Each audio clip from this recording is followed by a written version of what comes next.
Michael Shermer. Welcome to Conversations with Peter Boghossian. How are you, Michael? Nice to see you, Pete. It's been a while. It's good to be back. Yeah. Full disclosure, you're a very, very close friend of mine. How are you? Why? What have you heard? No, nothing. But you got a lot of the Shermanator. There you go. You got a lot going on. You got that's right. A kid. You got you're carrying the banner for skepticism. How is skepticism? How is the skeptics movement, by the way? How's that going? To the extent that it is a movement, it's really more broadly construed as the pro-rationality or pro-science community or reality-based community, as opposed to, let's say, faith-based community or postmodern-based community or post-truth-based community, whatever that would mean.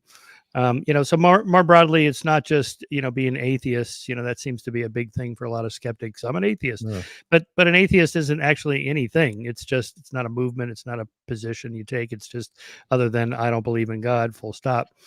What do you believe in? Well, there, you start ticking off the positive values, like civil rights and women's rights and gay rights and, rule of law and property rights and equal treatment under the law and dignity for everybody. And, this kind of stuff that ends up being something like secular humanism or enlightenment humanism. And even people that are religious, who say they get their morals and values from, let's say, the Old Testament or the New Testament or some other holy book. In fact, they're mostly secular humanists. When it comes down to how they vote and the things that they believe in, they're mostly 21st century Western values, free speech and separation of church and state and all that stuff, leaving aside the far right and the far left, leaving them out. Most people, believe in these things. And where did they get it? They don't even, we're just steeped in it. It's in the water. We've all had our moral sphere expanded to include more people over the centuries, or at the very least decades, just slow enough. You don't see it. And, the news is giving you the availability heuristic of things are bad and getting worse. And when in fact things are good and getting better, which is not to say that they're perfect or that there are no problems. There are. It's not perfect. But, in terms of like comparative measures today versus 10 years ago, 50 years ago, 100 years ago, there's no time in the past when you'd rather live than today. Yeah, for no other reason than modern dental care. Dentistry, right? Yes. Yes, and surgery. Just imagine surgery without anesthesia or antibiotics. People died all the time. I got a chart from you. I'm almost positive from you years and years ago about Mensa members and what Mensa members believed in, like the 70s, the 60s, I think it was the 60s, the 70s, the 80s, and the 90s. The percentage of Mensas, the high IQ society, who believe in telekinesis or telepathy, etc. And it was so interesting to me that those things seem to be a kind of culture bound syndrome. And being really smart is not a prophylactic, as this is, I think, one of the greatest insights of all time critical thinking in your book, Why People Believe Weird Things. So if you look at every time, and let's just for numerical simplicity, let's just call it a decade, right? So what people believe in one decade that's completely insane to people in the next. What do you think those things are going to be 20 years from now when we look back at 2024? Well, if I knew for sure, I'd write that book. But, my sense is, let me just speak more broadly and then focus on more detail. The Mensa people, yes, being highly educated and intelligent, not only doesn't it protect you from believing weird things or whatever we want to call it. In fact, it makes you even better at rationalizing beliefs you hold for non-smart reasons, as I put it. That is to say, under motivated reasoning, hindsight bias, confirmation bias, and all that. Smart, educated people are really good at finding reasons to believe what it is they already believe for other reasons, having to do with, their politics or their religion, ideology, their commitment, their cohort, their peer group, their family, the culture they were raised in, whatever it is. And so therefore, education and facts alone are not enough to dissuade people from their deeply held beliefs. If you're really committed to a religion or a political party or whatever, it's unlikely you're going to change your mind just based on some clever arguments I give you or some facts. There has to be something else underlying it that you have to kind of address when you're addressing these people. Now, in terms of long-term trends, the detailed beliefs change, of course, whether Yeah. people believe in exorcism and demons or UFOs or, whatever it is. It depends, what's popular in culture. So, what will be changed 20 years from now, I think, I'm reasonably confident and hope, the whole trans movement, I think, Exactly. That's what I was go away. thinking. I Exactly. think the whole thing is a perfect form of pseudoscience. The whole, biology of, men can become women and men can get pregnant and all this stuff. It's just utter nonsense. So that, an adult male after going through puberty can enter women's sports fairly after he takes 1 year of testosterone reduction or, androgen or whatever the different hormones are. And that's just not true. I mean, this is bad science, the people that are citing those studies. There aren't many studies and they're badly done. And new studies are showing it's not true. And so I think that's all going to go to the wayside. I think it's been Agreed. largely promoted by the sense that we need to be more inclusive because that's what we've been doing. And so trans is the next thing after gay, LGBT. Yeah, exactly. There's the T. It further extends the umbrella of rights, right? Yeah, that's the idea. But there's conflicting rights. There's the Right. right of women to compete against other women, to be safe in women's spaces, and to be protected from sexual assault and so on. And for a man to go into a women's locker room, fully intact and naked is just these people would be locked up if it weren't for the fact that the trans movement has said it's okay. Otherwise, they'd be sexual assaulters. They'd have a prison record, and instead they're being celebrated. That's got to be a trend. I think the whole teenage rapid onset gender dysphoria, different from gender dysphoria. Right. Rapid onset gender dysphoria. The original one starts in early childhood. The new one starts in puberty and adolescence, teen years, and so on. And it's a social Mostly contagion. among girls. Yeah. Mostly among girls that have other issues, comorbidities as they're called, autism or depression or anxiety or whatever. Just the kind of teenage stuff we all went through is now being pathologized into something that it just isn't. So let me ask you a question. So I've been thinking about, I've just been lamenting the fact I feel increasingly exasperated at how monumentally stupid the time we're living in is. Jonathan Haidt, Florence Reed have called it uniquely stupid. And I feel, do you think other people felt this way at other times? I mean, I certainly never felt this way before, even when I was deeply in the skepticism movement. I never felt like, wow, this is a uniquely stupid. But now I feel that this time is uniquely stupid. I mean, these things are no. Yeah. Well, I guess it depends on the particular subject. I don't think so. I think that's too broad a generalization. For the most part, most people are rational in most areas of their life. They hold down jobs. They have families. They keep gas in the tank and food in the fridge, and they lead normal lives. And so they haven't lost their minds there. It's only in specific areas, and it's only, again, just the far left. How many? What percentage? It's not a trivial percentage, but it's not like half of all liberals think this is totally okay. In fact, most liberals, say over age 30 or so, are not on board with the whole trans movement. And, they just think of someone like Bill Maher is sort of old school liberal, classic liberal, just, always voted Democrat, and just, pretty much liberal on any issue you want to talk about. And he's just appalled by what's happened. But it isn't all liberals. It's just, the illiberals, the far left, the progressives, whatever term we want to use. There's something else, though, going on, and it's that people are cowed into silence now. People are cowed into silence now, and I don't think that they're away, and this has been facilitated by social media, that they were in the 80s and 90s and 2000s. And yeah, okay, that I'd say is probably true. That's broader. Cancel culture, censorship, self-censoring, silencing people. People silencing themselves. That is broader. That's true. I don't know if you'd call that a crazy part of our time, but it's certainly a disturbing trend. And don't you think as well, I'm kind of thinking about this as a cake baking recipe, and I'm just adding ingredients to this recipe here. The institutional capture of the ideological capture of our institutions, particularly academic institutions, this provides an academic infrastructure that is a kind of proxy for a moral infrastructure. So people make public policy decisions based upon lines of literature that are basically fabricated. So that's the other problem with this uniquely stupid time. I mean, we have the institutions that are in service to the ideology. And anybody who questions that ideology, they don't get their papers published, they don't get tenure, they get thrown out of the university, they get canceled. Certainly academia has been mostly captured. In terms of industry, no, mostly just tech industry, media and tech industry.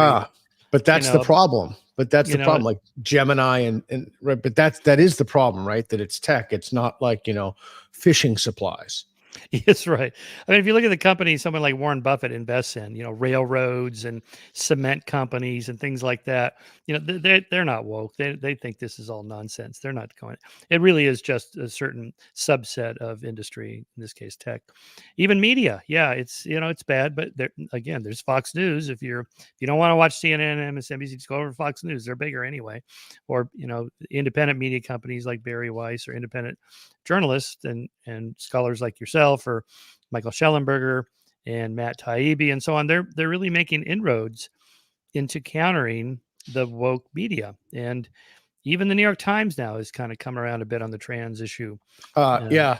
So I'm waiting for people to say there have been universities that have been reversing DEI statements. I'm waiting for them to say, geez, you know what? We made a mistake. We're sorry. They're probably not going to say that, Pete. No. Okay. So then I don't. That too. Yeah. They're probably going to quietly drop it, and then I don't trust them. Yeah. I don't trust them. Yeah. I also don't trust the fact that it seems to me that the simplest of litmus tests, Michael, and please correct me if you think I'm in error in saying this. The lowest of low-hanging fruit. This fruit is so low-hanging that it's actually on the ground. It's no longer is firing plagiarists. Oh, well, yes, of course. Well, that's what used to happen to plagiarists or academic fraud. People's career was over. That has happened. Now, well, you're talking about Harvard, I guess. No, I'm talking about Harvard, MIT, Columbia. Oh yeah. I just was writing a piece for a chapter in a book about this. I just don't believe these institutions are capable of reform. I mean, if they were, then they would say, "We're sorry, we made a mistake," so they'd apologize, and then they'd fire plagiarists. I mean, firing plagiarists. I was kind of joking when I said it's not, the fruit isn't even hanging. It's so low. It's on the ground. And the branch is dead. I mean, it should be such a no-brainer. And the fact that they cannot fire plagiarists, particularly if they're of a certain, if they have a certain diverse, if they're of a diverse origin, the fact that they do not do that tells me that the institution is sunk. The whole thing is just lost. Even the reversal of DEI programs, it doesn't look like that happens spontaneously. It looks like it takes activists like Chris Rufo to nudge policymakers and legislators to do it. Nudge, yeah. As it were. And but getting the trend to reverse, okay. And even the stuff you talked about with Jonathan Haidt, I mean, he and others have been promoting changes to come from the bottom up, no smartphones in school, no social media until you're whatever he's recommending, 16 or 13 or whatever it is. And he's not saying that the government should do it. He's just saying, let's all get on board with this. That could happen. You don't have to have 50%. You could do it with like 30%. I think he calculated something like that. I'd rather see those kind of changes happen rather than, getting the government to force people to do things. I don't like what Disney has done going woke, but I also don't like the DeSantis using the government to come down on them. Now he has a counter argument to that, which is Disney was already getting government favors. We're just taking those away. Okay. Well, that's true. That's, crony capitalism. They shouldn't be getting those benefits anyway from the government. Yeah. So, I want to talk about your podcast. Your podcast is the only podcast if I may borrow a turn of phrase, religiously listen to. I never miss an episode. I absolutely love it. And I want to talk about some things in your podcast. So, I listened to and Reed has pulled up on the screen people you had on the podcast. I listened to your interview with Nick Bostrom with tremendous fascination. And I had to rewind one section of that interview repeatedly because I thought, even after the third time I heard it, I thought this could not, I still must have heard something wrong. Yeah, there's the Bostrom interview. That guy is on his own level. I mean, holy shit. Yeah. So you said to him at some point in that, you said that do you estimate that and I'm paraphrasing here, that the chance that we're living in a simulation is at least 50%? And he said, yeah. Yeah. I just don't see it. I know. Flabbergasted. Yeah. And this is not a guy at the garage, right? This is not like a random person. I know. Okay. To me, in general, philosophers who use thought experiments to reason their way to some conclusion, I think should look out the window once in a while to see what the world is actually like. Thought experiments play an important role. I think of science and philosophy. Science is a branch of philosophy. Scientists are using philosophy, but philosophers who don't use science or lean too much on just thought experiments. I think Sam Harris does this a lot. He kind of twists himself into knots using just thought experiments. Imagine this or pretend that, and and then but is it any correlation with reality? I mean, give me some examples. Like the case of the Matrix, where we live in the simulation. As I understand it, well, first of all, as I understand it, it can't be tested. There's no way. I had David Chalmers on the podcast, and he wrote a whole book about living in a simulation, what the ethics would be, and so on. And I just asked him, how would you test to see if you are or not? He goes, there is no test. This is pure thought experiment. Okay, so then where on earth does a guy like Bostrom get the at least 50%? I mean, well, he's using a Bayesian argument, kind of a Copernican principle. We're not special, so the chances that we're the first one to develop computers and AI and so on, that just pushes it down.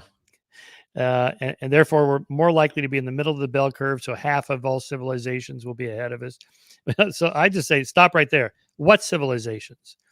We don't know of any other than our own. So, but just pretend that, there's millions of them out there. And half of them are ahead of us. They wouldn't be just a few years ahead of us. On an evolutionary time scale, they'd be millions of years ahead of us. So they'd be millions of years ahead of us technologically. Therefore, they'd create a virtual reality that's indistinguishable from reality. And therefore, at least 50% probability that we're living in one of those. Okay. At no point do you look out the window to go, does it look like we're living in a simulation? Or you said that with memory, that the crudeness of memory. Yes. Because according to Bostrom and also David Chalmers, that at some point the program has to run on a computer, a hardware computer. It can't just be the simulation of a simulation of a simulation. You go down the line, there has to be an actual physical computer, and it can't have that much computing power. It's just not that much available in the universe for there not to be some errors or buffering or some little pixelation. You and I are in the room together, and all of a sudden you kind of buzz out and you stop and freeze for a while, and then you come back because the computer didn't have enough power or whatever. That never happens. So I just say, my Bayesian probability on this or credence is, like 0.01%, pretty low. And unless this whole thing is low res, but just appears high res to us.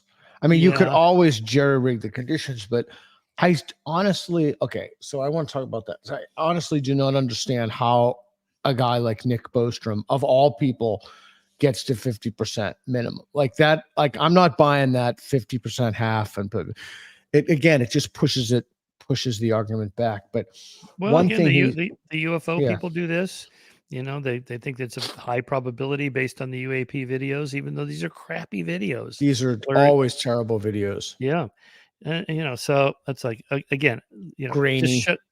Grainy, blurry, it's just not enough. So, but a lot of those people that believe this are, they're not dummies. They're not tinfoil hat wearing wackadoodles. Well, that's the disconcerting part about this. So one of the other things you said was the question any sane person should ask was, how do you know? How do you know in a simulation? And he had a little quip, and I'm going to throw a curveball at you here. He had a little quip in that interview in which he said, well, maybe it's like you're in a holodeck and there's a pop-up menu. Or was it you who said that? I think he said that. Yeah. Well, one of my challenges was, if we're living in a simulation, how does the simulation knock you over? Like when Worf in Star Trek, it goes in the holodeck and has a little battle with one of his arch rivals, and they're actually, tumbling on the ground and he's getting beat up. And how does that happen if it's just digital? I'm a physical body. How does the non-physical stuff interact with me? To which he said, well, it would be multiple versions, multiple simulations. So you would just be a simulation fighting another simulation. So It only feels like you're falling over in your mind, but there's no physical body doing that. It's like, yes, but again, at some point there has to be an actual physical computer that I'm engaged with. There has to be a there. Yeah, and in the simulation argument, there's no there. Anyway, that's so. I'll throw a curveball at you, and you tell me what you think. And I'm not saying I'm thinking this is true, but I am throwing this as a deep curveball. So when he said that, or you said that, the pop-up menu that, exit holodeck. Yeah. I was wondering if there weren't something like that, because then I could think, okay, so what would it be that wasn't that explicit? And then I was thinking, well, maybe it would be psychedelics. Maybe psychedelics, particularly DMT, would be the pop-up menu to let you realize you're in a simulation. All right, I guess I need to do this, Pete. I need to come visit you and do the DMT trip, because everybody's doing it now. It's like a thing to do. And but still, let's say I do this and I go, oh my God, Pete, you're right. I had no idea there's this whole other world out there that is inaccessible to physical beings without the aid of DMT or something like that. Isn't that still in my head? It's not out there in the world. It's still in there, because without the hallucinogen altering my neurochemistry, there is no experience. That would be a recorder. I can't take a recorder with me on the trip and then watch it back when I'm back off the trip and go, oh, there I am. Well, that would be the issue. Is does this give you access to a separate ontology? Or this is what mystics think. Not just that DMT people, but that's there's a long tradition of this going back thousands of years. That these shamans who go into these trances, drug induced or not, swear that they are going somewhere. The doors of perception are opened up to them. There's this other world. Okay, how can I access it without the drugs? No, or without the special meditation? No. Well, then. I don't know how we know if it's real or not. Now, to some people, that's good enough. Just to, have a religious reverie and vision of the divine. And for somebody like me to say, but it's all in your head, in a way, is kind of breaking the spell, as Dan Dennett called it. Like, in their minds, that is reality, and that is good enough. That's enough evidence. For me, it's not, because you could be wrong. So that would be the thing. And when people say they communicate with aliens or spirits or what have you, it's always I might have gotten this from you or come up with it by myself. I can't remember, but it's always like, love everybody. But it's never like, here's the solution to Goldbach's conjecture. Here's how to make a better chip. Here's how to, it's anything. And then people say, well, the answer in the DMT realm is what happens in the DMT realm stays in the DMT realm. And so I'm not sure I'm entirely buying that either. Although I do love Nick Bostrom's characters. You've done so many podcasts. I'm just picking out that one, but you've done so many podcasts, but that turn of phrase he kept using, meat brain, I thought was interesting, like our meat brains. So I've been wondering about the phenomenology of that experience, although it's a remarkably robust coherence of those DMT universes are just, I don't know, I can't know from an evolutionary perspective why that would be the case. And I'm going to talk to a guy, I had him on the show before, Alex, I think his name is Binder, he went into an extended DMT trip I think at the Imperial College of London, and those are fascinating experiences. But shifting the conversation a little bit, I also had one of your podcasts was just so disconcerting. The woman who was nominated for a Pulitzer Prize for the nuclear, she studied. Annie Jacobson. Holy shit! I wish I could Yes, unlisten to that. That was like not something I wanted in my consciousness. Like, and I kept pausing that and I'd be like, okay, well, I really want to see. Oh yeah, there she is. I kept pausing that, and then I have to like, okay, so I'm waiting for something, and no, it just kept getting worse. the news just kept getting worse and worse. That was an intense episode. What do you think of that?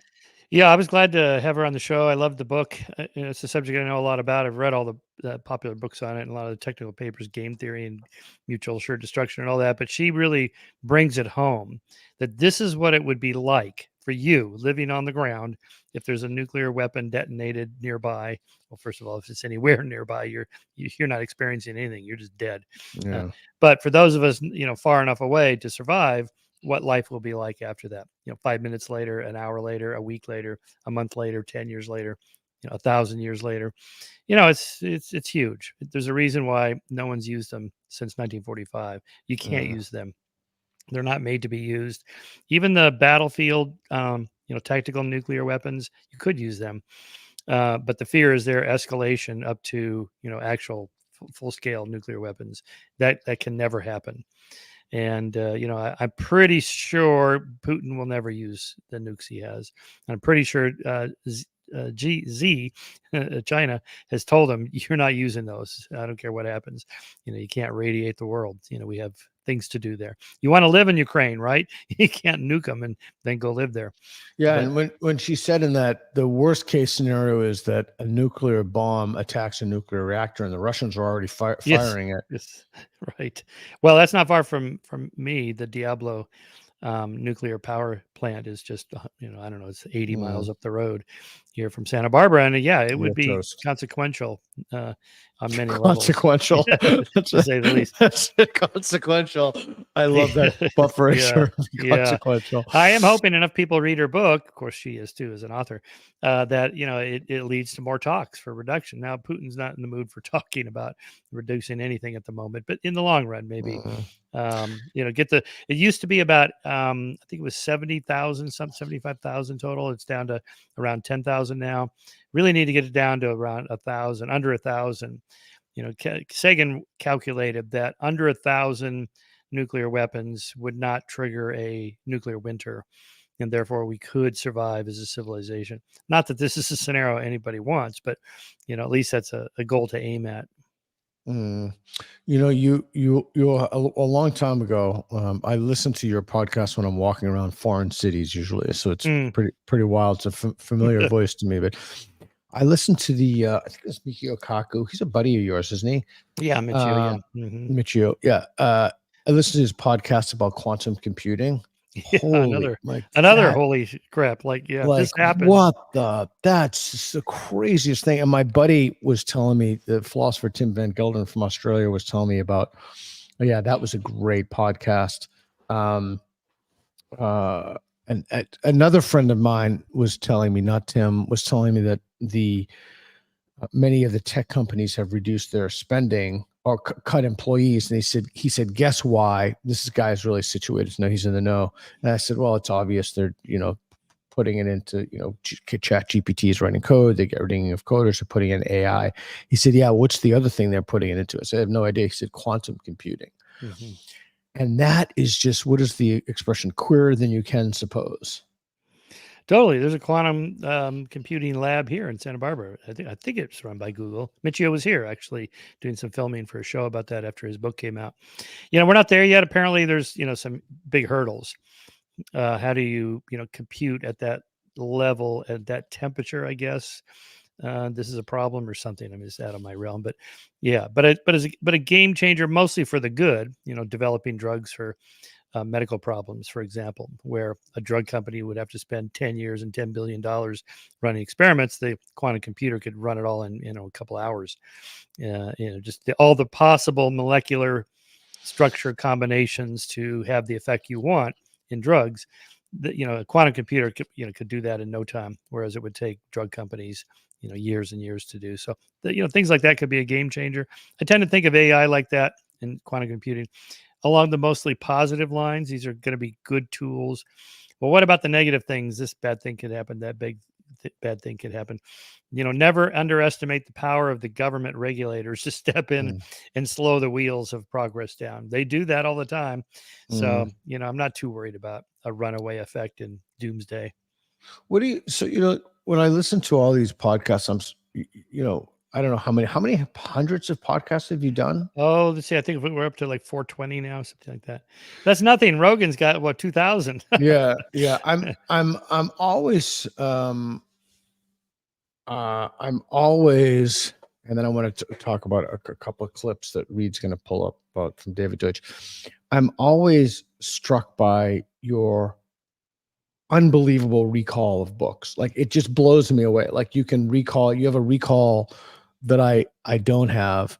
And I want to ask you, like, what have you learned? I'll just bracket this and I want to pull up another clip. I want to ask you, like, what you've learned, not as an interviewer, but like content that's been really interesting to you doing all these. But before you do that, Reed, pull up the David Deutsch clip, would you? So I interviewed David Deutsch, who's one of Reed's heroes. And he said something to me that just blew my mind. And I was asking him about the Fermi Paradox, basically, where is everybody? And that's this is his one answer. Simple reason. Another one is that they might be expanding downwards. Like Feynman said that there's plenty of room at the bottom, by which he meant that in terms of orders of magnitude, there are more orders of magnitude between us and the smallest possible thing than there are between us and the largest possible thing. And so every time you expand, let's say, to another star, you're going to increase the time it takes. Say you have a culture that exists on two stellar systems. Then if it takes, say, 4 years to the nearest star, if it takes 4 years there and 4 years back for the next new idea, then the benefit you get from the other civilization will always be delayed by at least 8 years. And in fact, in practice, more than just a back and forth will be needed. It's going to take more than just one cycle of back and forth. Supposing it takes 10 cycles of back and forth to become uniformly approving of iPhones. So somebody says, iPhones would be a good idea, and someone says, that's good, no, Reed. it's a terrible idea because you need. So the idea there is twofold, and I want to ask you about this. This is really one of the most profound things I've heard, and it made me question some fundamental assumptions that I have, some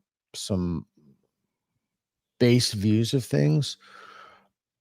It's even made me kind of, because I really do go out of my way to try to be charitable to a lot of postmodernist notions, in this case, colonialism. But what is your response to that? Why go out to colonize the stars when you could go down to the quantum realm? He says there's more space down than there is out. Oh, no, I think what he's talking about there is how we can become a spacefaring civilization, or what aliens might be like. At least I think that's what he was talking about. Because Michio Kaku talks about it. If we encounter aliens, they're not going to be biological beings. They're more likely to be small little computers, just AI. Now, maybe the sentience of the beings that sent them is uploaded into the chips inside the computer in the spaceship, but it's not like the Starship Enterprise, this massive thing. You could just have a tiny little chip the size of my thumbnail. That's what the Project Starshot is being proposed. That Russian oligarch, I forget his name, but Avi Loeb and I think David Deutsch and a few others, Michio maybe, are involved in this project, where we send a solar sail driven spaceship to the Proxima Centauri star system. And when I say spaceship, I mean it's like the size of this paperclip or smaller, and it has a little solar sail around it, and we just hit it with a laser beam from Earth and just zap it out in the direction of Alpha Centauri at like 99.9% the speed of light, or 99% the speed of light, and it gets there in a couple of years, and you have a little baby camera on it, takes pictures, beams the pictures back. We can see there's some planets there. Maybe they're inhabitable. Who knows? But that's the idea. So if that's the way we're thinking about it, because it would just take forever to get people there, to accelerating a spaceship with people on it, in which you have to have food and oxygen and all the other things that a biological being needs. Computers don't need anything. Just energy. You can just put a small power plant on there. So that's the idea. So I think that's probably what he's talking about. The aliens are going to be tiny. Yeah, I was thinking about it in terms of something totally different. Like, why go out into the star system when we could go into the quantum realm? Or we could just explore that's right. So one of the answers to Fermi's paradox, where is everybody, is they just don't travel. They don't need to. Their virtual reality system is so stimulating that they just sit home with their headsets on, and that's how they travel the cosmos, in their minds. I like that. That's an interesting answer. To me, there's always going to be people that want to go.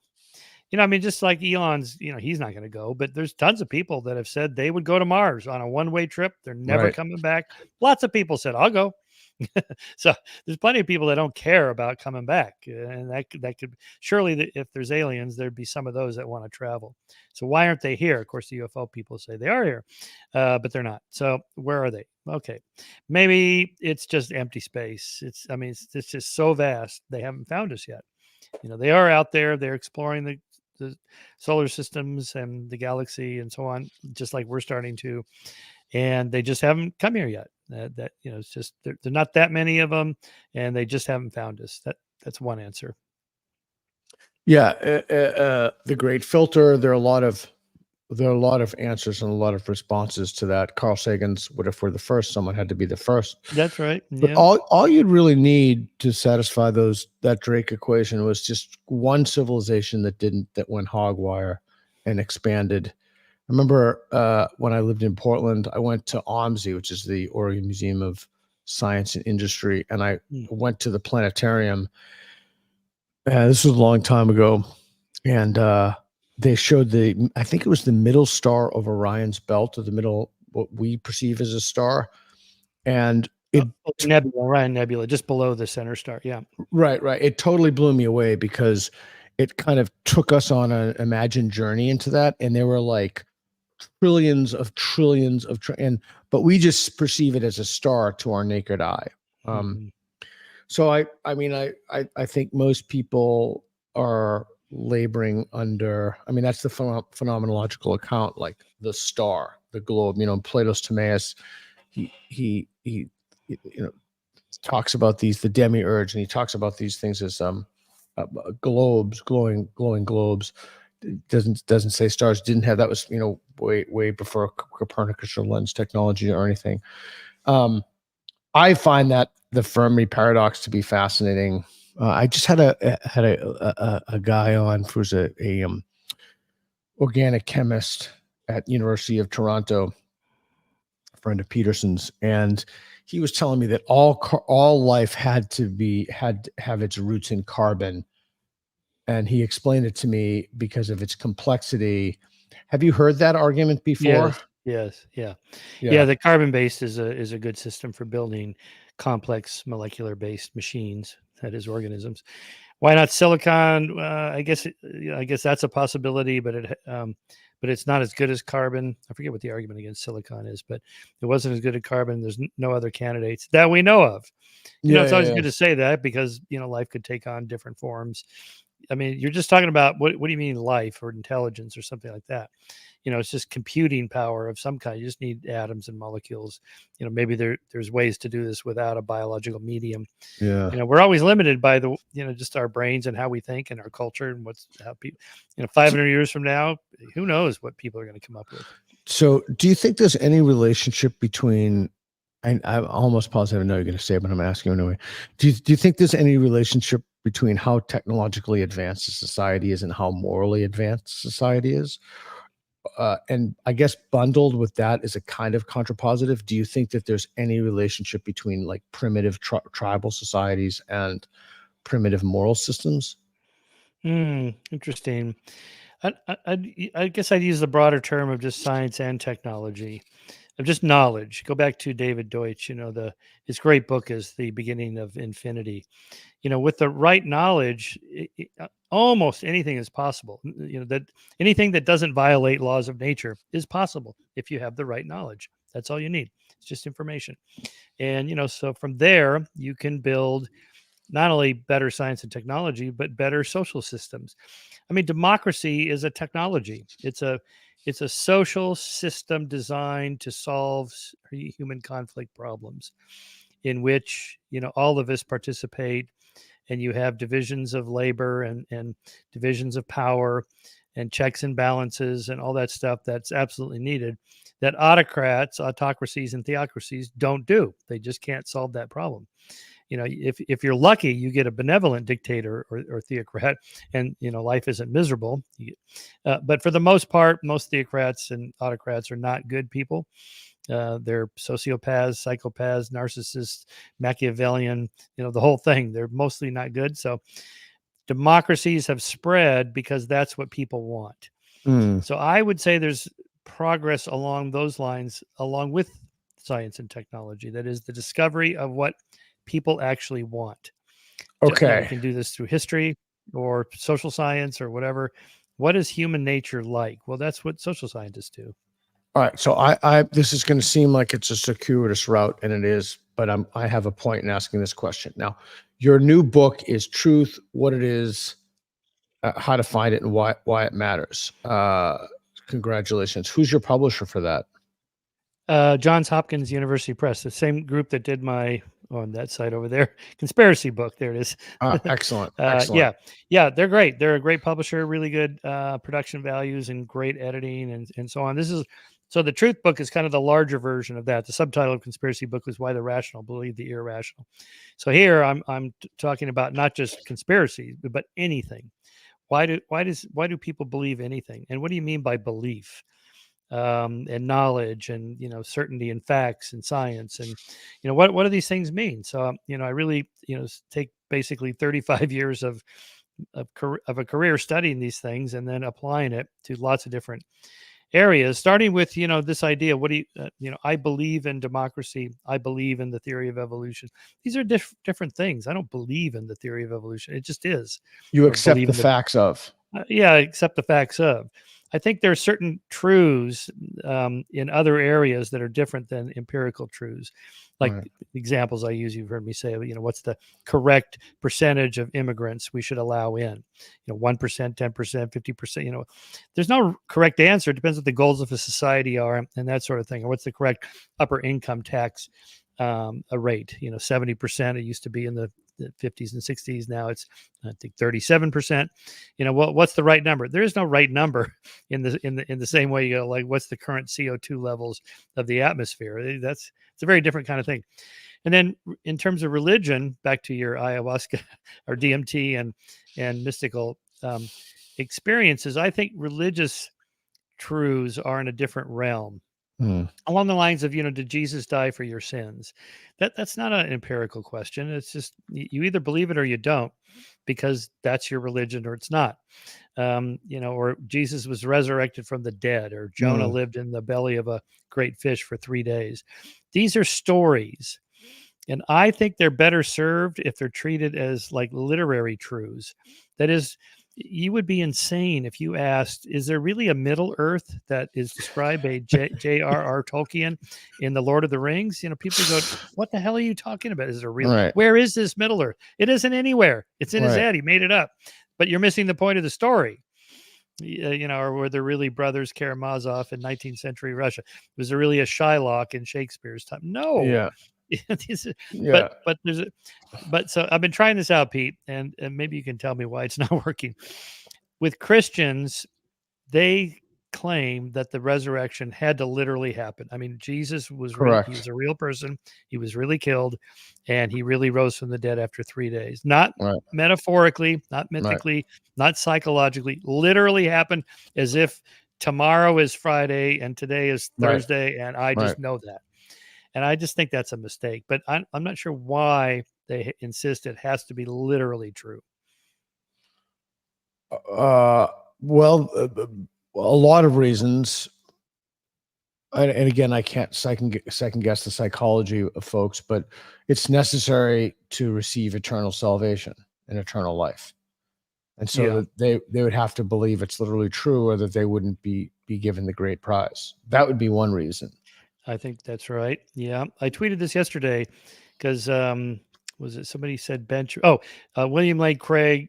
Somebody posted William Lane Craig on Ben Shapiro's show, and you know Ben's Jewish. He's Orthodox, and he said, "I don't believe Jesus is the Messiah. I just don't believe it." And you know, William Lane Craig gives his, here's the three arguments. You know, the empty tomb and the women, appeared there, and the disciples saw him. Post-death visions and this and that.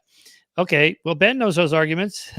He's not a dummy. He knows he can reason his way and analyze historical evidence. How come he doesn't accept it? How come pretty much no Jews accept it, whereas Christians do, Muslims don't? Why not? In my opinion, it's because that's not in the same realm. Like, I should be able to convince Ben Shapiro about global warming or the theory of evolution or whatever, just using facts. I'm never going to convince him, if I was a Christian, that, Jesus rose from the dead. And it's, in a way, it's because you can't prove it. The evidence isn't very good. And if it was, then Ben would be a Christian, along with all Jews. Jews would be Christians. Yeah, I love Jerry Coyne's, our friend Jerry Coyne's framing of this. It went from a rational person to every reasonable person. Like what would, instead of a reasonable person, what would every reasonable person believe? And if people were given the same data set, they would converge on an opinion. But that data is not sufficient to persuade every independent, rational person, every independent, reasonable person. Yeah, I think that's right. I think that's a good way to put it.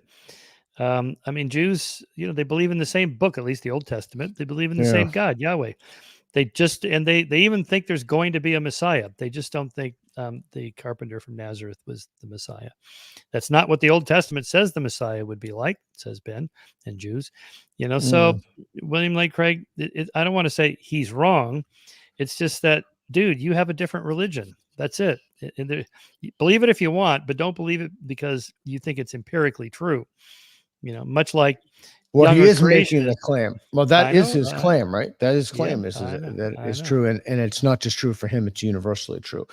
So I was going to make a point based upon, I haven't read your book yet, but when does it come out, by the way? Oh, that'll be fall of 2025. First, I just finished and turned it in. First of all, no one wants to publish a book anywhere near or immediately after the 2024 election, because it's going to be nonstop, and who knows what's going to happen after that. So, a good 9 months later. All the more important for this particular book, right? Yes. Yeah, what is true, right? So, I mean, there are those areas where, when people say, I believe X, I believe the election was rigged, I believe the election was fair, most of us have no way of knowing for sure. I don't know anything about the election system. I wouldn't know who to call in Arizona or Georgia to ask, hey, what was the story with that truck that pulled up with those boxes of ballots? Right. And I trust that the system works pretty well. And that when the other side's own experts look into it, like Attorney General Bill Barr, Trump appointed Attorney General, lifelong Republican, voted for Trump, says, I looked into it. I thought there might be something to it. We looked into it. We didn't find anything. End of story, as far as I'm concerned. Even though I don't know, I didn't see for sure. Yeah, I don't know either. I mean, I didn't see. I wasn't there. So I want to connect things that are a little bit unusual. So your book, Truth What It Is, How to Find It, Why It Matters, Hopkins University Press, right? Johns Hopkins University. John Hopkins Press. Okay, so this is a little bit of an unusual question, but it's something I've been thinking about. I'm thinking about a few things. I love these shows because I get to ask people I respect things that I've been thinking about too, to bounce my ideas off of them. So if we did develop a superintelligence, an AI, and if that AI demonstrably, like unequivocally, solved certain problems and conundrums, mathematical problems, biological problems, I should have asked one question before this. So you believe, as I do, that there are moral facts, correct? Yeah.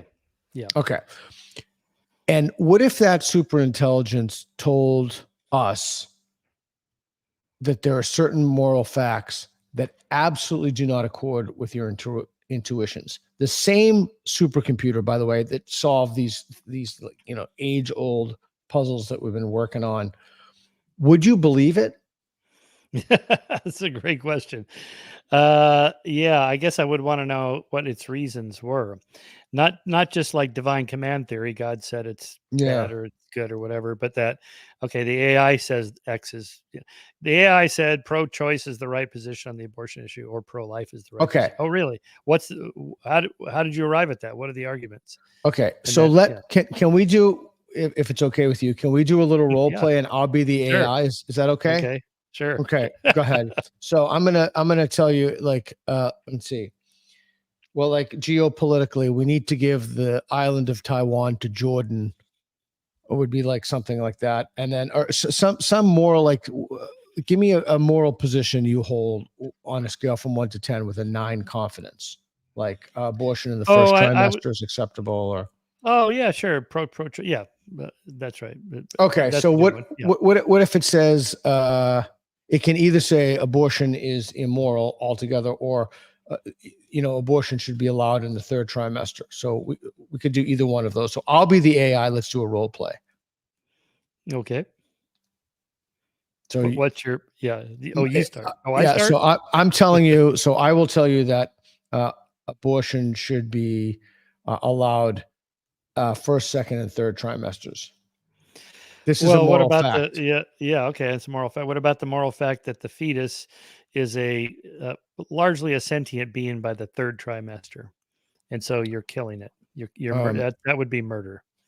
I could give you my reasons, but your meat brain cannot can't understand it. Yeah. So you need a language. I would have to teach you a language of more sophisticated moral reasoning than your species has come up with. And then once you learn the language, you could apply those tools to moral propositions. I have created the language, and here's the source code.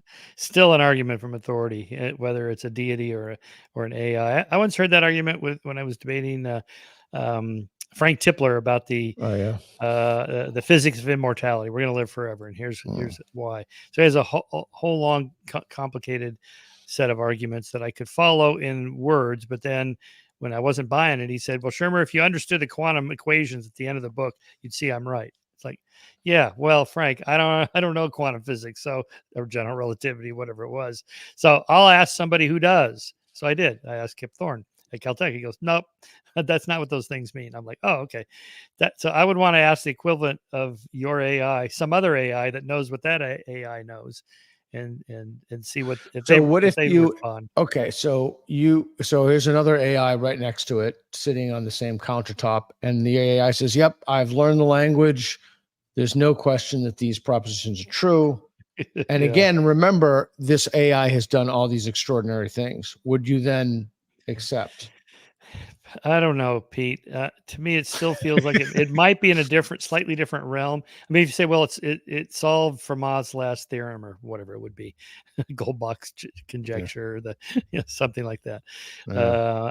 Okay, well, but that still might be in a different realm. A lot of moral issues, I think, are not resolvable in the same way as you're describing. That an AI could solve in this sense that a lot of social life involves conflicts between individuals and groups. So you have conflicting rights, and something has to give. Trans rights. So we've been talking about that, right? Yeah, I don't think somebody who identifies as trans as an adult should be fired simply because of that. They should have the same rights as everybody else, protected under the Constitution. Yeah, as a general principle. But so should women who are not trans. And when women say, we've earned the right to have our own sports leagues, to have our own bathrooms, to have our own prisons, safe from male predators, and then you have a trans that says, well, I want to go in there, and that's my right. And the women's saying, no, we have a right to not have that person. Okay, who's right? Okay, so you said it before, and I poo-pooed it on purpose, but to what extent, when we figure out things Oh, and just as a quick reminder, people can ask super chat questions. To what extent, when we're attempting to figure out moral truths, to what extent does that reasoning process need to be transparent and open to all?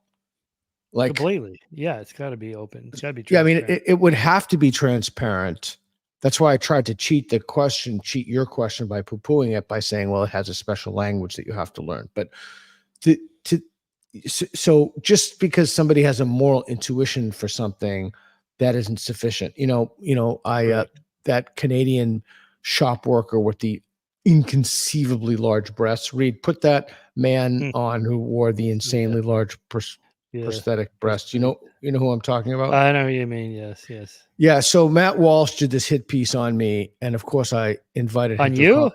yeah, I invited him to a conversation, not a debate, but a conversation. Like, you can't just assume that your moral impulses are the ones that everybody ought to hold, even if they're normative in the society. Yeah, that person with the giant, stupendous, astonishing breasts. Whatever the right adjectives are. Yeah. Yeah, I don't even. I had to struggle there. And he was just assuming that this person shouldn't be able to be allowed to wear those prosthetic breasts in class.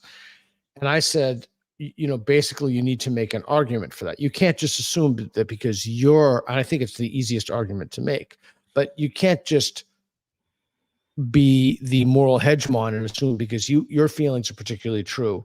So I think that there's something, correct me if I'm wrong, in making the reasoning transparent behind here it is. Here's my argument. It is for bad teachers to act out their sexual fetishes in front of students. That was easy, Peter. Why are you struggling with it? And my comment was, most people have strong moral impulses about whether this individual should be allowed to teach their children in public school, but very few can construct a good argument. Why or why not? It's more difficult than you think. So that's what we should be doing, right? We should be constructing arguments. Yeah. So there, of course, you have a conflict between public and private schools. If you have a private institution that wants to hire nothing but people like that guy, okay. But as long as everybody knows and the parents know this is what you're getting when you send your kid there, even there, the state does occasionally step in when there's risk to children, like when the Jehovah's Witnesses refuse to give like a blood transfusion to a dying child, the state will step in and say, we're taking your kid from you because you're about to kill it.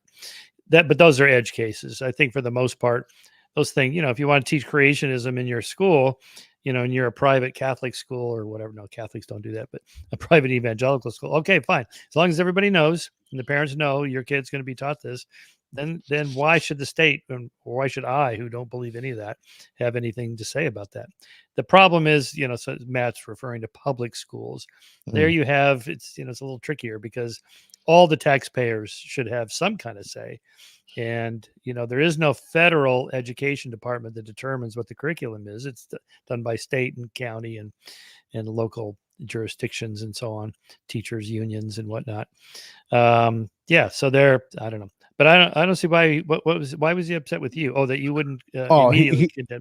He had he put out a video, somewhat unhinged, but not in his tone, but just in his apodictic certainty about that.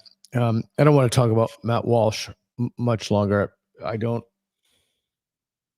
I'm just trying to say a politic way of saying it, so I won't. Well, say I mean, okay, he's a very devout, religious Christian, and conservative.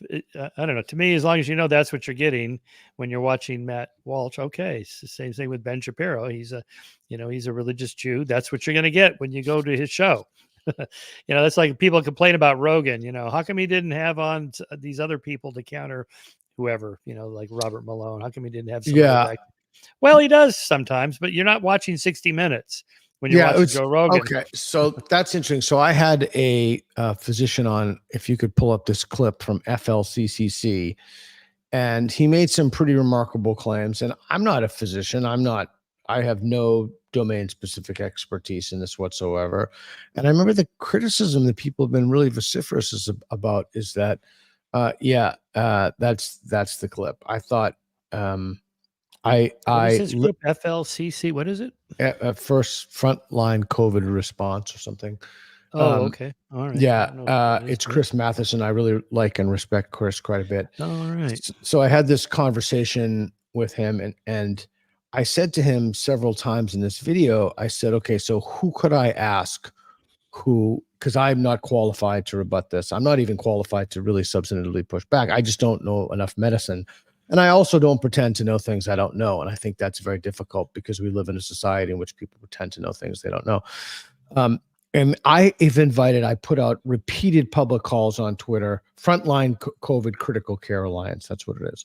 I put out things repeatedly on Twitter asking people who are pro-vaccine either to rebut those comments or to explain the efficacy of the vaccine and why it's a good thing. Nobody took me up on it. Nobody. Huh. Yeah. Nobody. Yeah. So I'm over that now. I'm not going to do it anymore. Paul but I Offit's just pretty find it good. interesting. Paul Offit's pretty good in responding to claims by people like RFKJ. He has a Substack blog which he does this. Here's the study that RFKJ was just talking about on Rogan yesterday. Here's the actual study. You can see for yourself. He misrepresented it in this here. Boom, boom. It's like that is really useful.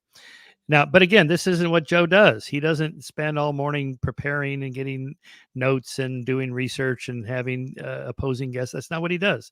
So as long as you know that, then okay, don't watch. That's my response. I agree. Hey, a few questions. I want to go back to something I asked you about. What have you learned from doing all these podcasts? Well, the podcast came about because I used to do a lecture series at Caltech, as you know, and then that ended with the COVID and all that, and then around that time is when the podcast platforms started getting huge, in the readership, and I thought, well, I'll just talk to people, because a lot of the people I was putting up for talks were just authors of new nonfiction books that I was reading anyway, that I was interested in. And I always thought, well, it'd be fun because after the lectures, we'd all go out to dinner and I just get to bullshit with the author. And that was fun.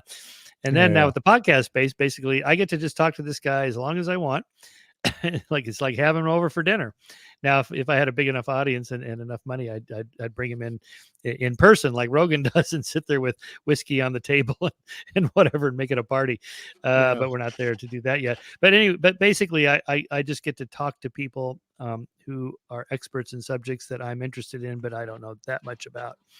And so what I've learned is, well, first, how much I don't know, but also just, how varied a lot of the positions are. I had Christoph Koch on, and, he's one of the big position people in the hard problem of consciousness subject area space. And I point out, if you go on Wikipedia, there's, like 20 different theories of, to solve the hard problem of consciousness. Doesn't that show you guys are on the wrong track? He goes, if you go on the quantum physics Wikipedia page, you'll see there's also like 20 different interpretations of quantum mechanics. So like, oh yeah, it's a good point. So little factoids like that, that these things that don't always get resolved. And no matter how smart people are, they still have people that disagree with them and also have good arguments. Yeah, let me, if I may, I'm going to fire some questions at you. Are you bullish or bearish on the U.S. short term and long term? Oh, I'm pretty bullish. I'm pretty optimistic. I think short term too. Yeah, even short term. Yeah, no, I'm not as worried about Trump as a lot of people. I think if he gets reelected, I don't think it's the end of our democracy. I don't see the pathway there. He doesn't have the military. You have to have the military if you're going to have a coup. He doesn't have the courts, clearly, the Supreme Court, and all those local courts he went to file charges about the fraudulent election. They all tossed him out. He didn't have any evidence. There's that one hilarious scene where Rudy Giuliani is with his assistant standing before the judge, and he's like, "Where's the evidence of the fraud you said?" "Oh, we left it at the hotel." "I thought you were going to bring it." "We left it at the hotel." Like, what? I mean, it's just ridiculous. So you're bullish short term and long term on the U.S. Yeah, I am. Yeah. Wow, I'm bearish short term, bullish long term. You are, okay. Because of the 2024 election, you mean because we got... Oh, I think that's a symptom. I think that picking the best we could do as these guys is a public disgrace. It's actually an embarrassment when reading I know, around it the is world. embarrassing. I know. If we had a different political system that allowed for 4 or 5 viable parties, I mean, we have the parties, they just can't do anything. That would help, because then nobody, like in Germany, there's 5 different viable parties. Yeah, No one yeah, gets yeah. the majority. So all of them, whoever gets the most of the minority, they have to make coalitions with the other parties. And that's the best way to keep power in check. Yeah. We got a super chat. Then I'm going to ask you some quick questions. All right, Reed, let's pull up the super chat. Trade Bear 499. Then MW Banjo. Winston Marshall. Is this the letters? I don't get it. Do you get it? Peter Boghossian greater than. I'm not seeing anything up on the I have screen. no idea. All right. So let me ask you, sorry, Trade Bear. I don't get it. Maybe I'm obtuse. Let me ask you another question. We're going to see a singularity either of the Kurzweil branch or in others within the next 10 years. And just the rate things are going, probably by 2050. But I don't think it's going to be as rapid a shift as Kurzweil makes it out to be. Like tomorrow is just 1,000 years better, different. Bostrom too, and Bostrom too. Yeah, yeah. I just I'm old enough to just have seen all the changes that have happened in the last, well, let's see, 69 years, I guess. And it's pretty incremental. I mean, it's hugely dramatic over the span of decades, but not like weeks where everything changes instantly. So I think these are tools. Again, I think government regulators, if there's a problem, they'll jump in on it. So could you be, again, kind of curveball questions, could you be friends, not friendly, but friends with someone who had some pretty outlandish supernatural and pseudoscientific beliefs? Well, I am. I do. It often depends on how often it comes up. I mean, I have had some Christian friends, but they talk about it so much. It's just every day, Jesus this, Jesus that. And it's like, okay, it just gets wearisome. That couples that they have different political or religious views, they can get along, but it's especially challenging when it's every day. Or multiple times a day in your face. Otherwise, I can be friends with and talk occasionally about, these topics with people that think quite differently from me, but it's not, part of my daily life. That would make it challenging. Yeah. What are the 3 most important things you want to teach your kid, your son? Well, first, and I have a daughter too. So the same thing, just, be true to yourself. Figure out by trying lots of different things what you're good at, what you enjoy, what brings you purpose and meaning and fulfillment, and then pursue that by setting goals and being doggedly persistent at getting good at it, and then just kind of more broadly, be a kind and loving person to other people, to everybody that you can, something along those lines. Now your daughter's older. I have a 32-year-old daughter and an 8-year-old son. Yeah. Right. And so did what you teach your son now change as a result? So, because you said I have a daughter too, and I was going to kind of segue to that. Like, does what you teach your son now, has that changed from what you've taught your daughter? No, not really. Because to me, these are universal principles. I think, you're a philosopher studying history of philosophy. I think a lot of this stuff goes back to Aristotle, the golden mean and moderation in all things. And, the Stoics, a lot of what the Stoics taught is really basic, like cognitive behavior therapy in psychology. This is how to have a good life, and all the research of the last 50 years on happiness and purposefulness and meaningfulness and stuff. A lot of the religions have figured this out, having a loving relationship or partner, having friends, having a social community that gives you something to do that's not just about yourself. Having meaningful work, a reason to get up in the morning and out the door, having goals, writing them down, the kind of stuff. You've heard me comment on Jordan Peterson a lot.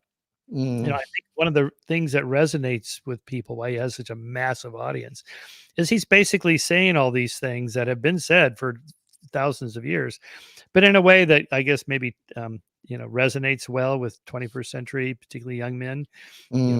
Maybe it's a parenting thing. Maybe they're not getting it from their parents. make your bed, clean your room, just, to take care of yourself, exercise, eat properly, set goals, and just kind of get your life together. Diet, sleep, exercise, and clean your room. Yeah, so, it's not rocket science, right? Right, People right. have known this for a long time, Right. so I think those kind of basics, the kind of stuff that I, teach my kids, Yeah. there's nothing particularly unusual about that. And I have a friend of mine whose dad was a rocket science, and she grew up. She was telling me that expression. Oh, it's not no rocket science. And she always used to think her dad was like a super genius, but then it didn't comport with the fact that her dad was just like some dude, like a Regular regular dude. Did you want to ask me any questions? Did you have anything that you're thinking of you want to ask me? Yeah. So, what have you gotten out of the podcast? No, I know what I want to ask you. The Yeah. changing media landscape. How do you keep up with it? I'm old enough to, when I came on the scene in the '90s, it was just old school. Larry King Yeah. Live and Charlie Rose, and the 5 minutes on this show, 5 minutes on that show, Yeah, radio, television, and now that's all gone. And I'm just scrambling to kind of keep up. If you had to project, the blogs, podcasts, whatever filmmaking, I don't know what the next big thing is or what you should do.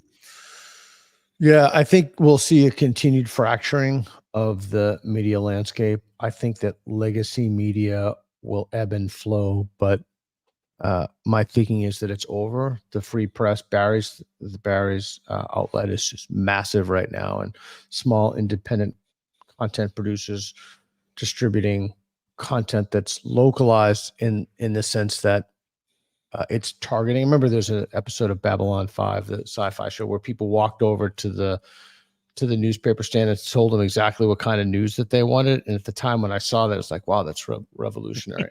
So, so I think that the legacy institutions have basically the legitimacy crisis they've caused themselves. The New York Times, the NPR is a public disgrace.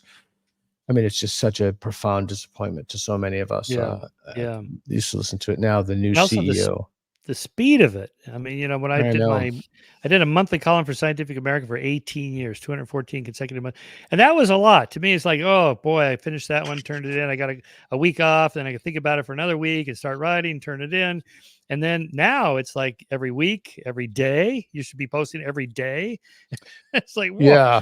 Yeah, that's another woke cesspool, right? That's another venerable institution that's fallen. And then people know that it's fallen. And so I think that they've done it to themselves. Their legitimacy is now in question among everyone who does not participate, not even in the orbit of the ideology, but participate directly in the ideology. That we've seen the rise of Substack and independent journalists, and so many people. I just don't have enough time to write, but I would love to write more. So many people I know personally are making between $15,000 and $75,000 a month on Substack. All my Substack goes directly into the nonprofit. Everything I do funnels back into the nonprofit, so that we can keep trying to move the needle on free speech. I thought of another question for you. Yeah. What now, several years out from the Grievance hoax papers, what were the effects of that, do you think? And None. None. Nothing. Now, I mean, there's replication crisis in psychology, economics. I just tweeted, Reed, if you could pull that up, I think today or yesterday, about the maybe this morning, about journals and ideological capture. Nobody cares. Nobody gives a shit. Who cares? Nobody. There's been no effect. Even if we didn't get busted by the Wall Street Journal, and we probably would have gotten 12 or at least 12, probably 13 people. Nobody cared. I think that the weird thing about the Grievance Studies papers was that it came too soon. Like if we had released those a year ago, I think that would have been massive. Particularly if we started in 2017, 18, and then we allowed those papers to be cited and generate their own lines of literature. But I'm extraordinarily pessimistic on any kind of, the whole peer review process needs to be revamped. The whole academia is just a dumpster fire. So I don't think that it accomplished anything near what I wanted it to accomplish, and it's heartbreaking. Yeah. Do you think it would take something like top-down reform along the lines of what Chris Rufo is doing to turn the woke ship around and stop that No. nonsense? No. So here's it. If only we were warned about this years ago. A growing number of journals have explicitly committed to judging scientific papers, not just on the quality of research, but also on their supposed social or political impact. See the full report. So click on that and drill down on that once, Reed. I think it pops up to another thing. No, I have, Oh my God, it's astonishing. He's just discovered this. Okay. yeah. I mean, the Yeah. whole thing is astonishing. So no, if that's how Chris wants to spend his time, that's great. I think he's done incredible work. The problem is that, so here is to Steve Stewart Williams, the censoring of science by scientists is getting more and more common. Often the motives are benign, so why is this a problem? The first and most obvious harm is that censoring science blunts our ability to understand the world. Okay, well, that's obvious. I've been screaming about it for years. I tried to do something about it repeatedly. The consequence of that is people lost their shit on me. They called me everything. I eventually had to move. I was just attacked by gangs of Antifa on the streets. I mean, nobody wants reform. Nobody wants change. And the vested interest among academics, they don't want to change because they publish in these journals. And so it goes against their interest. And a bit like asking Congress to vote on term limits for congressmen. It's like, that's a hard no. Right, and their own pay raises. So nobody wants to change. And what was the second question? Do you ask me another question? Well, then I was going to ask you about the other direction, not top down. Then pop-up universities like the University of Austin and others like that, as a kind of counter to that. If we can't stop it from within the academy, we'll do an end run around them. Yeah. So here's the problem, and I've told I like Chris. Chris is a buddy of mine. I've told this to him. The problem is you can dismantle much of that infrastructure, and it should be dismantled. The problem is that you still have people who have jobs for life or in those positions who hold those views, and they still require these deranged equity courses in the beginning of their. I mean, so you're basically dealing with the same thing. It doesn't have as much institutional authority and weight. And if you haven't seen what just happened at UCLA, Reed, if you could pull that up, that'd be great. What happened? Well, UCLA Medical School. I'll let you see the data. How racial preferences supposedly outlawed in California have persisted at UCLA. Bring up the tweet. Up to half of UCLA medical students, and here you go. Whistleblowers at UCLA Medical School say that it's dramatically lowered admission standards for minority applicants. As a result, they say 50% of some cohorts now fail basic tests of medical competence. And as I just said in my podcast with Christina, the problem is who's going to want a black doctor? Everyone's going to be suspicious. And then qualified black doctors will, in the words of Glenn Lowry, they'll have their dignity stole from them because people will think that they were affirmative actions hired. So Shelby Steele warned about that in 1989. His book, Content of Our Character. It's one of the great books. He was warning about that even back then. So now who's going to want to, I mean, the whole medical establishment has been compromised. The whole thing is compromised. Now we're not taking the best. I mean, that's the amazing thing to me. And I looked at UCLA's statement. I almost tweeted it out. Reed, if you could pull it up. I mean, it says on it, diversity is our North Star. Like that is, I mean, at least they're honest about it, right? Equity is our North Star. The idea isn't that you want to establish the best quality care for people. Diversity is your primary consideration. Okay, so then when that happens, the whole thing is over. I mean, that's why I'm super, super bearish on the United States in the next 5 to 10 years. Okay, that's not a bad argument, although you could say then the counter to that would be medical schools that just publicly state, we're not doing that. We're keeping our standards high. And if we don't have as racially diverse a student population as you would like us to, too bad. Yeah, I believe that when people stop hiring graduates from Harvard and Yale, which I don't think they should hire. I'm sorry for those kids who go there, but the average grade anyway is close to an A. But do you think that the University of Austin and others like that can succeed? 100%, unshakably certain of it. Not only can they succeed, I'm very confident that they will rival the Ivies, the old Ivies of the 70s, 80s. 60s, 70s, 80s in a very, very short period of time. I mean, I've seen the applicants; they're blowing me away, truly blowing. And they've stood on the shoulders of giants, to borrow an expression from Galileo, and they've learned from the past mistakes.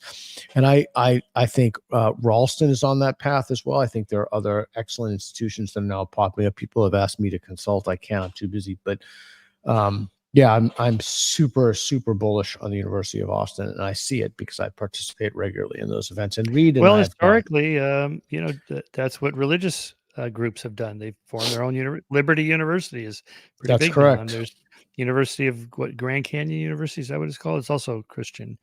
They have a huge student population.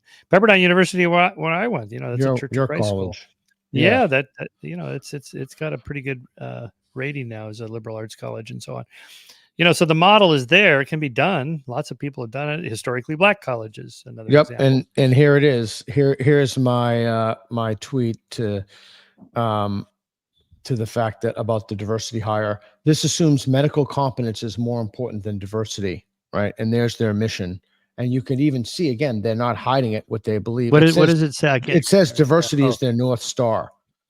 Mission at the most fundamental level, our mission is to promote and sustain an inclusive environment within the David Geffen School of Medicine community. We cherish and encourage diversity of our students, trainees, staff, and faculty, and work to ensure that all members can thrive. So that is their mission. Well, that's not a medical school then. It's not a medical school then. It's something else. Okay, bracket that for a second. They're being honest about their mission. Right. So all these people who are complaining about the mission, you can complain all you want, but you can't complain there's any kind of, I mean, they're screaming it it's on their webpage. It's not like they're hiding it. Right. Yeah, that's not good. Okay. And then you talked me down a notch from my optimism. Oh, good. I did the scales thing for you. Oh, yay. Yeah. See that reads. I went from a 10 to an 8. Yeah. There you go. I one of the things I got a lot of, I did this thing from the New York Times years and years ago. You could pull it up to the scales, and which I talked about the importance of in conversations. We do scales, and we embedded that in street epistemology, and then the spectrum street epistemology. Basically, I love that spectrum street epistemology that you and Michael Schellenberger did. I thought that was fantastic.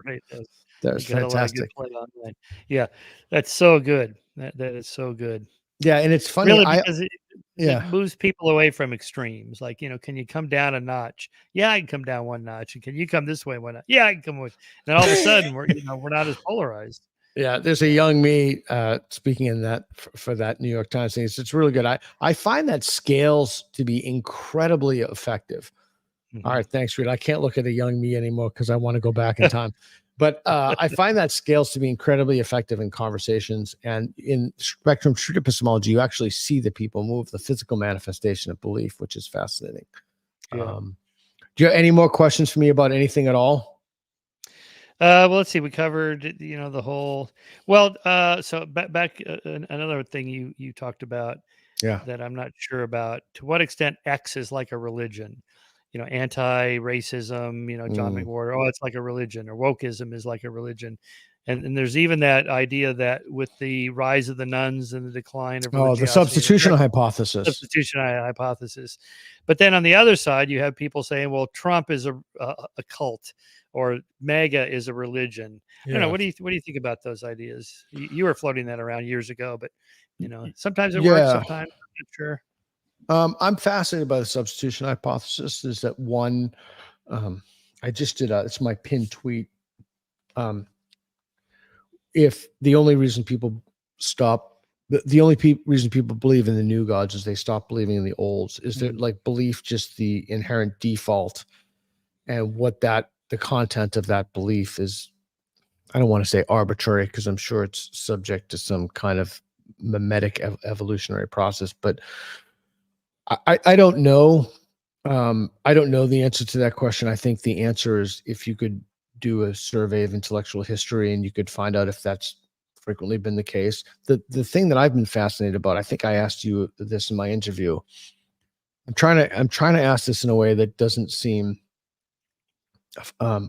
flattering, because I don't mean it to be so. What I can't understand is, why do some people fall for some things and other people don't? Like, I genuinely am trying to figure this out. I've spoken to some some of the smartest people in the Anglosphere about this. Like, why is it that you and I and a few other people, we just didn't buy into any of this bullshit? I mean, it was so obviously false. There's a tweet, Reed, if you could pull it up, by that woman, Naomi Wolf, commenting on J.K. Rowling. It took her 7 years. It just blew my mind. Like 7 years to figure out that male rapists shouldn't be put in female spaces. And she kept, she had all these nasty things to say. Yeah. I guess the answer to the question is it depends on which person and which claim and so on. Some of it is internal. Some people are just more, just like there's natural human variation in everything: intelligence, personality characteristics, openness to experience, conscientiousness, the big five, all that. So there is also on like openness to an extent we might call it gullibility, to go, fall for these things. Buying that. But then there's situational, that I'm not buying that. A lot of cults target young people right out of high school. They go to college. I mean, there was, Steve Hassan talks about this. He got sucked into the Moonies when he was at a community college, just right out of high school. He's going to school, just trying to figure out who he is, and all these cute girls are flirting with him, and this is what's called flirty fishing. And they invite him to this party, and before you know it, it turns out it's a group of Moonies having a party, and then he kind of got sucked into the whole thing in the course of a few months. And but of course he wouldn't fall for that now, and he's in his 50s or 60s, whatever. You're 19, 20, 21. Okay, I'm not buying that. I'm not buying that. Okay, let's look at this real quick, and we got to wrap up. We have a super chat to go to. So, J.K. Rowling, when trans-identified men stop sex offending at exactly the same rate as other men, all available statistics show that they do. You might have a valid argument. In the meantime, women and girls who make up 85% of sexual assault victims need single spaces. Okay, scroll up there to Naomi Wolf's. I support LGBT rights, but this is a really, really important point. It took me 7 years. Holy fuck. 7 years. It took somebody 7 years to understand that. That has to be ideology. She's not a dummy. I mean, that is just mind-blowing to me. 7 years is something that you should be immediately apparent to any sane person. But there are some people who never bought into any of this stuff. And again, I do not say this to be flattering. I'm just saying this is fact. Like, you never bought into it. But a lot of people who are also skeptics, or at least ostensibly claim to be skeptics, completely fell for it. Like, and we know these people. This is not a secret. And so, like, I don't understand, what is it why are some people more susceptible to spells, to, again, borrow from Dennett? I don't have the answer to that question. Well, again, power of ideology. If like the previous example of the medical school that has put diversity over and above, meritocracy in their medical school. Okay, so you've changed your goal, your telos, your purpose. Right. So someone like a Naomi Wolf, maybe she said, well, I don't really care what the facts are. I believe that X should be the way the world is, that everybody should be accepted in any prison they want to, in any sport they want. They can be any sex that they want. And that's what I think. Now, and then you go, well, what about these facts? And it's like, it's irrelevant. Okay. But that kind of begs the question, because the question is, why didn't Michael Shermer fall for it? Oh yeah. Well, right. Well, it could just be individual, unique pathways in one's life history that leads you to fall for this rather than that, or not fall for any scams or whatever. But the part of the problem is, a lot of my beliefs I may hold for not particularly good reasons. My belief in non-epistemic reasons. Yeah, maybe like, free will, that it might compatible is position. I can make arguments, but it could just be, it resonates well with me that I have volition and autonomy, and I want to be held responsible, and I want to treat other people like that. I'm sorry to cut you off. I have to cut you off, Michael. Hold on. I have to cut you off. Hold on. Reed has to go. We have 2 super chats. Hold on. Mars Chung, $5, our buddy. Peter, when do you and Dr. Shermer speak about moral facts? Are you talking about principles like Peter Singer's principles of non-overlapping interests? I think he's and Reed, what's the second one before you have to go? And Michael, leave your thing on Trade Bear 999. The power of white liberal guilt to fall over themselves in the summer of 2020 never ceases to amaze me. Yes. The 100,000%. Okay, go back to Mars because Reed needs to go. When you and Dr. Sherman speak of moral facts, you're talking about principles like Peterson. Okay, you want to take that one, Michael? Yeah, I'm not sure what Peterson non-overlapping interest. I'm not sure what that is. I don't remember that in Peter Singer. But yes, a lot of Peter Singer's arguments are grounded in facts, like the ability for an animal to suffer. Sentient beings that can suffer is a moral starting point that we ought to, because of that fact, the way something is, we ought to do something to reduce their suffering. That's a moral fact. That violates the so-called naturalistic fallacy, the Izzat fallacy. But so what? it's a fallacy anyway. The fallacy is a fallacy. But last question before you go. I've been wondering if there's a fallacy. We need to make one, if not, for the idea that you can support someone's right to do something, and that doesn't mean that you do the thing yourself. What we Yeah, sure, of course. Yes, yeah, right. I mean, I could be pro-life. Gay marriage. Yeah, but I'm not going to get gay married. Yeah. I put out a tweet that I shall always say got a lot of shit about, and people lost their mind about this tweet. But and Helen was talking to me about it. People can't seem to grasp a basic liberal principle that people should be able to do whatever they want, provided they don't harm other people. Okay, Reed has to go. Thank you so much, Michael. All right. Always a pleasure. Keep your camera on. Keep your camera on so that it loads. All right, everybody. Thank you. Will do. Okay. All right, Reed. Thank you for watching. Everything we do is under the umbrella of the National Progress Alliance, nationalprogressalliance.org. It's a nonprofit, independent 501c3. Your generous donations keep us going and keep fueling content like this. So please help us out. Make a donation. We very much appreciate it. Thank you.